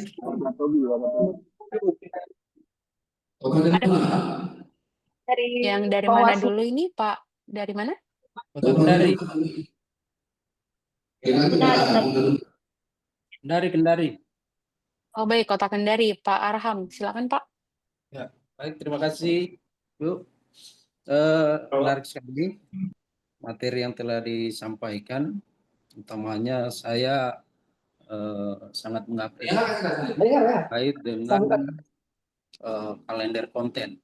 Nah, itu kami di Kota Kendari mungkin waktu dekat akan mengikuti saran dari narasumber tadi. Tapi pada kesempatan ini saya ingin agar pemateri mungkin lebih menjelaskan lagi terkait dengan konten kolaborasi. Nah, tadi kan di materinya sudah sempat dipaparkan, tapi mungkin kita bisa lebih dalam lagi terkait itu. Karena mengingat bahwa Bawaslu ini di masa sekarang itu memiliki atau sementara menjalankan kewenangannya dalam rangka mengawasi proses pemutahiran data pemilih berkelanjutan, di mana Bawaslu itu memiliki tanggung jawab mengawasi seluruh proses yang dilakukan oleh KPU Kota Kendari. Kemudian di dalam proses itu juga banyak pihak-pihak terkait di dalam proses pemutahiran data pemilih berkelanjutan ini. Dan selain itu Bawaslu seluruh Indonesia itu diwajibkan untuk mendirikan posko aduan masyarakat secara online maupun offline. Nah, saya baru saja mengecek posko aduan masyarakat yang telah kami buat secara online itu hanya 3 orang yang like di Instagram Bawaslu Kota Kendari. Nah, ini kan artinya kalau kita melihat efektivitas dari konten yang sudah kita buat secara mandiri di media sosial Bawaslu Kota Kendari, itu sangat minim yang mengetahui informasi terkait keberadaan posko aduan masyarakat untuk pemutahiran data pemilih berkelanjutan ini. Nah, saya ingin mendapatkan gambaran kira-kira model kolaborasi atau konten kolaborasi yang bagaimana yang harus dilakukan oleh Bawaslu di kabupaten kota ini supaya informasi mengenai keberadaan proses pengawasan daftar pemilih berkelanjutan ini bisa sampai ke seluruh lapisan masyarakat, utamanya masyarakat pemilih. Seperti itu. Kira-kira saya minta penjelasan dari Ibu narasumber terkait dengan konten kolaborasi ini, supaya posko aduan masyarakat untuk PDPB ini dapat lebih luas informasinya sampai ke masyarakat di Sulawesi Tenggara atau di Kota Kendari. Terima kasih. Baik, terima kasih banyak Pak Arham dari Bawaslu Kota Kendari. Terkait dengan konten kolaborasi seperti yang sudah saya jelaskan tadi, ada banyak cara yang bisa kita lakukan untuk berkolaborasi. Misalnya, Bawaslu Kota Kendari itu punya program acara podcast misalnya. Nah, silakanlah mengundang narasumber-narasumber yang terpercaya, akademisi, pengamat-pengamat politik di Kota Kendari, seperti itu untuk membuat konten-konten informatif dan edukatif yang berkaitan dengan tugas Bawaslu yang sekarang sedang proses pemutahiran data, kalau saya nggak salah tadi dengar tadi ya Pak, sedang memantau itu dan juga membuat posko aduan. Nah, kita coba fokus ke misalnya konten posko aduan. Nah, jadi tinggal panggil, Bapak tinggal bekerja sama, collab gitu istilahnya ya, kolaborasi dengan akademisi, kolaborasi dengan dosen-dosen di Fakultas Ilmu Sosial dan Ilmu Politik, seperti itu, untuk berbagi pendapat dan bagaimana sebenarnya tanggapan masyarakat. Itu satu, yang pertama. Yang kedua, bisa dalam bentuk live streaming. Jadi, dari Bawaslu Kota Kendari ada hostnya, lalu diundang untuk live streaming di Instagram. Nah, link live streaming itu bisa di-share ke Facebook, bisa di-share ke TikTok, dan lain sebagainya. Dan juga nanti hasil live streamingnya bisa tersimpan di dalam feeds Instagram. Lalu selanjutnya, yang terpikirkan oleh saya adalah Bapak Ibu bisa kolaborasi dengan influencer. Influencer-influencer lokal yang sudah punya basis audiens. Jadi terkadang influencer itu kalau kita lihat, dia menarik karena dia punya branding, misalnya gayanya yang keren, wajahnya yang cantik atau ganteng. Nah, seperti itu. Biasanya itu yang langsung membuat orang tertarik untuk menonton video dari awal sampai akhir. Nah, Bapak Ibu silakan melis influencer-influencer apa saja yang kira-kira bisa dan cocok dengan branding Bawaslu. Nanti boleh diajak jalan-jalan atau main ke kantor Bawaslu, atau diajak jalan-jalan melihat posko aduan. Nanti kita rekam ekspresinya dia seperti apa. Dia datang, lalu dia mengajak orang-orang lain untuk kalau ada aduan silakan yuk, ternyata ini ada posko aduan baik online maupun offline. Jadi begitu, konten-konten singkat yang bisa dilakukan terus-menerus. Nah, kalau juga ada di kantor Bawaslu Kota Kendari yang siap untuk terus menjadi menjadi bintang utama gitu kalau saya sebutnya. Kalau ada yang siap untuk selalu tampil di video, itu boleh juga. Direkam dia sedang melakukan aktivitas apa, lalu ujung-ujungnya di akhirnya ada informasi tentang posko aduan. Nah, itu memang tidak bisa berhasil kalau hanya dilakukan 1-2 kali, Bapak Ibu. Harus terus-menerus setiap hari diingatkan terus masyarakatnya bahwa kita punya posko aduan dan cara mendapatkannya seperti ini, bisa online dan bisa offline. Itu informasi yang sama, dikemas dengan cara yang berbeda, dan diupload setiap hari. Pasti akan ada satu hari di mana konten itu viral dan itu bisa menjangkau lebih banyak audiens. Seperti itu. Kalau kolaborasi yang terpikirkan oleh saya terkait dengan kegiatan yang ada di Bawaslu Kota Kendari. Silakan Pak, kalau masih ada pertanyaan atau masih ada yang kurang jelas. Boleh. Berpada benar. Ya, silakan Pak Ketua. Ketua mana boleh? Ya, silakan Pak Ketua. Bawaslu Munah. Oke, terima kasih. Assalamualaikum warahmatullahi wabarakatuh. Terkait kegiatan pada hari ini,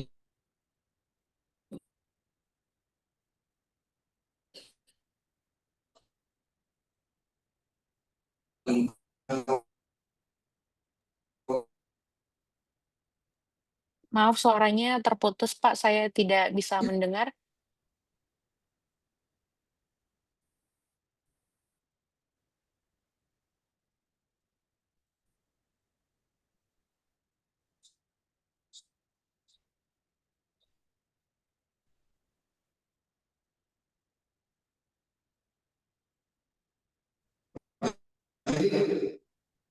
pertama mungkin kita harus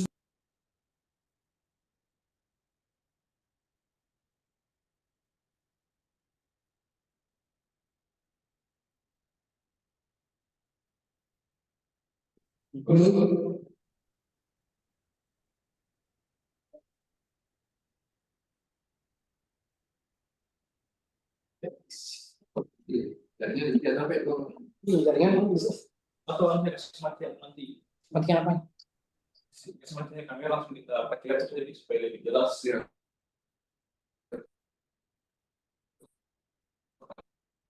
Oke, baik. Semacamnya mic aja. Kalau itu ruangan. Jaringan. Kalau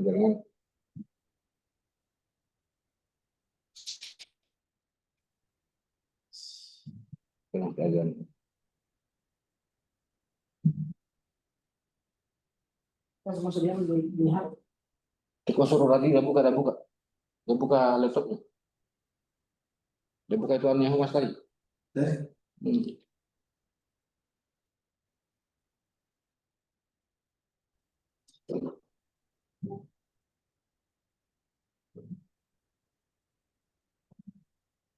Jangan pakai speaker dan tidak menerima suara.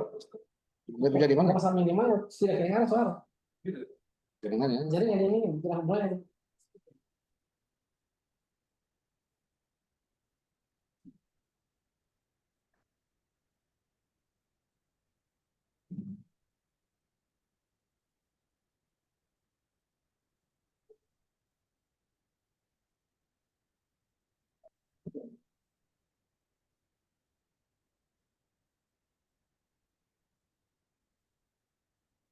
Itu sudah dibuka, tahu nggak?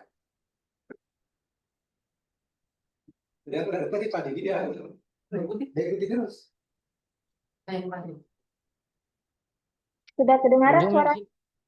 Oh ya kedengaran. Boleh kau tingkatkan di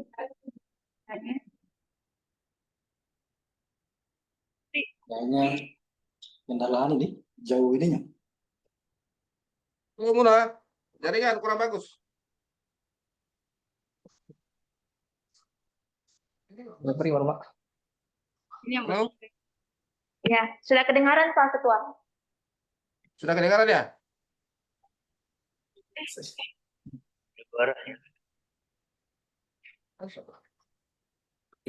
Kedengaran di Kendari, kedengaran.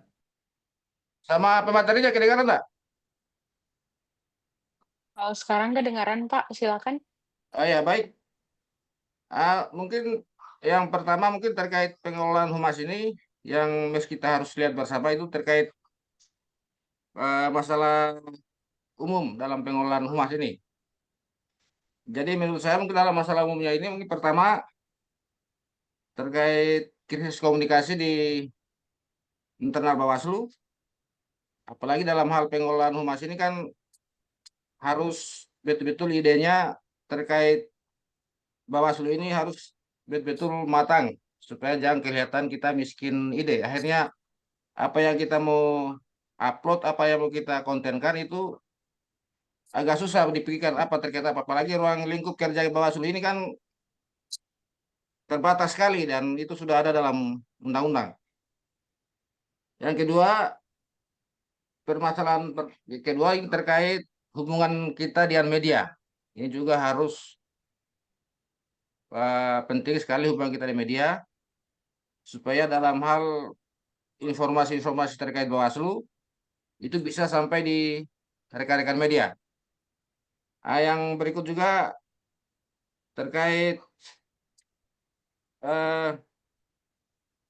terbatasan sumber daya manusia dalam hal pengelolaan humas ini. Jadi mestinya juga ini menjadi tanggung jawab kita semua sebagai Bawaslu, baik Bawaslu RI, Bawaslu Provinsi, Kabupaten Kota. Ini harus kita berikan bersama bahwa yang tiap hari yang kita upload itu terkait persoalan apa. Kalau hanya Bawaslu Kabupaten Kota, hari-hari kita mau upload kegiatan Bawaslu kan kita juga ini kegiatannya hampir pasti dalam tahun ini tuh kita hanya Zoom seperti ini. Kalau kegiatan yang aktif itu kalau kita hanya diundang dengan pihak Pemda, itu pun kalau ada kegiatan KPU, dan banyak yang diupload yang teman-teman humas itu saya lihat hanya ucapan ulang tahun, ucapan hari pahlawan atau hari besar di Republik ini. Yang menjadi pertanyaan saya terkait pengelolaan humas khususnya di Bawaslu ini, pertama itu kita harus satu pikiran dengan Bawaslu RI, Bawaslu Provinsi terkait ide-ide apa yang harus kita upload tiap hari supaya masyarakat juga itu tahu apa yang dikerjakan Bawaslu. Yang masalah juga ini tingkat partisipasi masyarakat terkait untuk melihat konten-konten Bawaslu itu minim, agak dinamis dia. Kecuali dalam hal ada tahapan itu fokusnya ke Bawaslu. Tuh. Yang terakhir juga mungkin kalau perlu ini tiap bulan dievaluasi oleh Bawaslu Provinsi terkait pengelolaan humas kita. Saya kira itu mungkin, Bu. Saya kembalikan. Saya bisa langsung dijawab. Mbak Deborah. Ya, baik, terima kasih banyak Pak untuk insight-nya, masukan dan informasi yang sudah diberikan. Baik, jadi yang saya bisa tangkap adalah perlunya koordinasi yang lebih baik lagi di dalam internal Bawaslu Provinsi maupun Bawaslu Kabupaten Kota, dan juga hubungan dengan media, dan juga terkait ide-ide apa yang ingin disampaikan. Nah, dari yang saya lihat sebagian besar media sosial Bapak Ibu itu hanya menampilkan kegiatan, foto rapat, foto upacara, foto apel pagi, lalu sisa-sisanya itu adalah ucapan, ucapan hari ini, ucapan hari ini. Nah, saya lihat masih sangat minim konten informasi dan edukasi kepada masyarakat. Konten informasi seperti apa itu Bawaslu, apa tugas-tugas Bawaslu, apa saja jabatan dan divisi apa saja yang ada di Bawaslu, dan lain sebagainya. Jadi banyak sekali informasi-informasi kecil yang sebenarnya bisa kita bagikan menjadi konten harian. Jadi setiap hari itu harus terus mengupload, dan usahakan uploadnya itu jangan yang monoton. Misalnya kita sudah tahu konten-konten apel, foto-foto apel pagi itu kurang banyak peminatnya, jadi eh, perlu diperhatikan bahwa ada konten-konten yang menarik. Misalnya konten lucu atau konten yang berbau komedi, tapi tetap disisipkan informasi, informasi tentang tugas Bawaslu, informasi tentang posko aduan, misalnya seperti yang tadi di Bawaslu Kota Kendari, dan lain sebagainya. Semakin sering Bapak Ibu membuat konten, maka semakin terlatih, semakin kreatif. Nanti lihat lagi instansi lain bikin konten apa ya.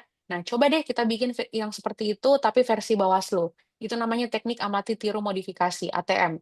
Jadi lihat konten lain, lihat kementerian-kementerian lain atau lihat lembaga lain bikin konten seperti apa, dan kalau laris atau viral di TikTok, FYP di TikTok, kita coba bikin yang seperti itu. Tapi versi Bawaslu, versi informasi-informasi Bawaslu, dan lain sebagainya. Jadi jangan hanya terpaku pada ada atau tidak adanya kegiatan Bapak Ibu, karena informasi banyak sekali yang Bapak Ibu pegang, Bapak Ibu simpan, dan informasi-informasi itu bisa disalurkan, bisa dikreasikan menjadi sebuah video kreatif yang bisa sampai kepada masyarakat. Terima kasih, silakan saya kembalikan kepada host kalau masih ada yang ingin bertanya dan memberikan komentar.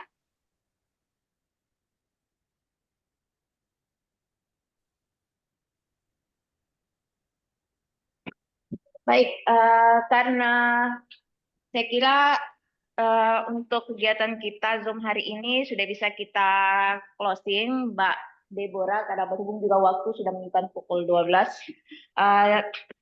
Izin mungkin apa yang sudah disampaikan oleh narasumber kita pada hari ini, ada beberapa hal yang perlu kita jadi pelajaran dan mungkin juga bisa menjadi PR kita bersama. Izin Pak Ketua dan Pak Kodim pimpinan. Bukan hanya juga di Bawaslu Kabupaten Kota, tapi juga kita di provinsi perlunya membuat juga kalender konten. Ini sangat perlu sekali, bukan hanya sekedar menjadi wacana, tapi kita harus juga kerjakan. Dan terkait dengan hasil penilaian kemarin, izin Pak Kodim, penilaian kehumatan itu harus banyak konten-konten atau yang konten yang originalitasnya itu yang harus kita lebih banyak tampilkan, bukan hasil dari report, karena itu akan mengurangi penilaian kita di Bawaslu RI. Bisa jadi periode April sampai Juni ini kualitas kita sebagai humas di Bawaslu Provinsi dan 17 kabupaten kota menurun karena hasil konten yang kita tampilkan itu kebanyakan masih report, bukan hasil originalitas yang kita tampilkan dari hasil ide-ide kita sendiri. Itu saja mungkin. Selanjutnya kegiatan Zoom ini akan ditutup oleh Pak Bahari. Kepada Pak Kodim saya persilahkan.